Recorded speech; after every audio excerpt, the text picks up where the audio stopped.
You look at what the Rockets are doing. You see what the Timberwolves are doing. And now the Magic, we just talked about the Pacers. I mean, with these teams, do they have, are they immediate championship contenders? No, but still good to see your bottom dwellers, if you will, or your perennial lottery teams trying to get out the ashes and being led by their young stars, their young players. And in this example, it's been Paolo and Franz leading the way. And you look at that Celtics game in that fourth quarter, it was just, Franz going at it, Paolo going at it. They had some moments of playing in a two-man game with each other and seeing some success there. Both of those guys shooting 18 for 33 against the Celtics in that win. You mentioned Cole Anthony. He had 16 and 6 against the Celtics and then dropped a 30-piece against the Hornets. The addition of Jalen Suggs, if healthy, what can that look like? You already see that.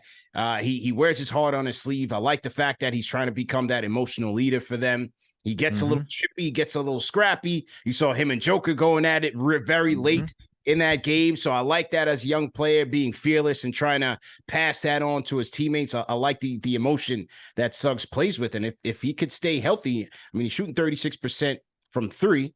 So is he a capable guy that can play off of Paolo and Franz? Does he give them another playmaker? Right? You've seen Paolo's playmaking ability, but they truly need another, especially from the guard spot, whether it's Suggs, Anthony Black, one of those three guys, Markelle Fultz, one of those guys or a couple of those guys need to emerge to help play, make, and generate offense, especially when the game grinds down into the fourth quarter. I mean, Paolo and Franz are able to get theirs as well, but I think they certainly could use a more consistent playmaking threat there. But for Suggs, for now, if he's able to play off of those guys, I think they have a nice core, as you said, a nice three-man unit. I just wonder, what would a veteran shooter look like?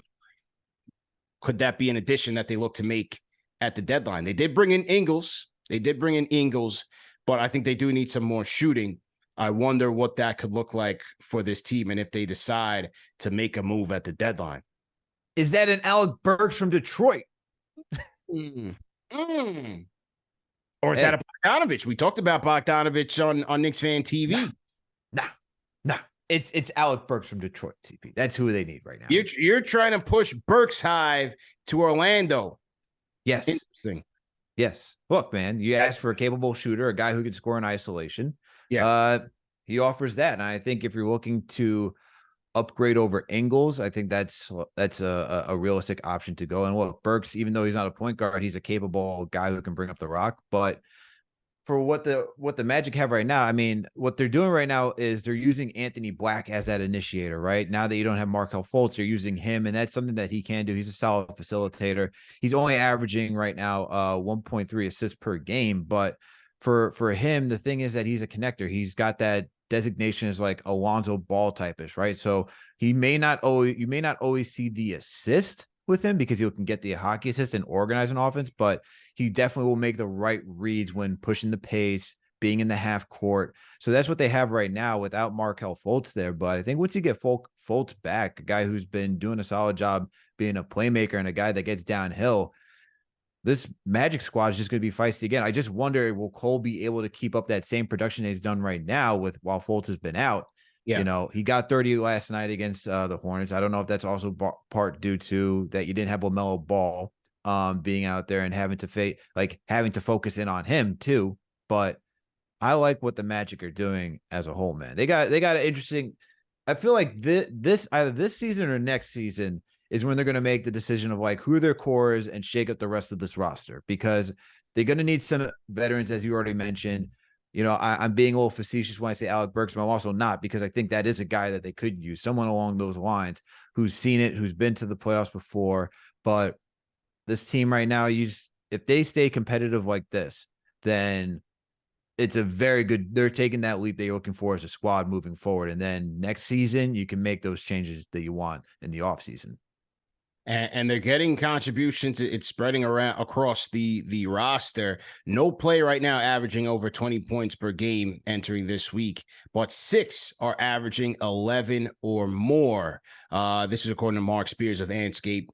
Salute to Mark Spears. He says Orlando entered the week tied with the Houston Rockets for number 1 defensive rating, and they've also limited opponents to less than 100 points in 6 of 17 games. So give credit to their coach and Jamal Mosley. Give credit to the players and buying in. And in this article, great article on Anscape by a guy, Mark Spears, he interviewed the head coach of the Magic, Jamal Mosley, and Mosley gives a lot of credit to the team's offseason camaraderie or chemistry building, their team building activities during the offseason. He said that it seemed a bit more effort was taken by this team to really come together. More guys participating in all-season workouts, this off-season, just post-ups, just having a vibe and building that camaraderie amongst the team.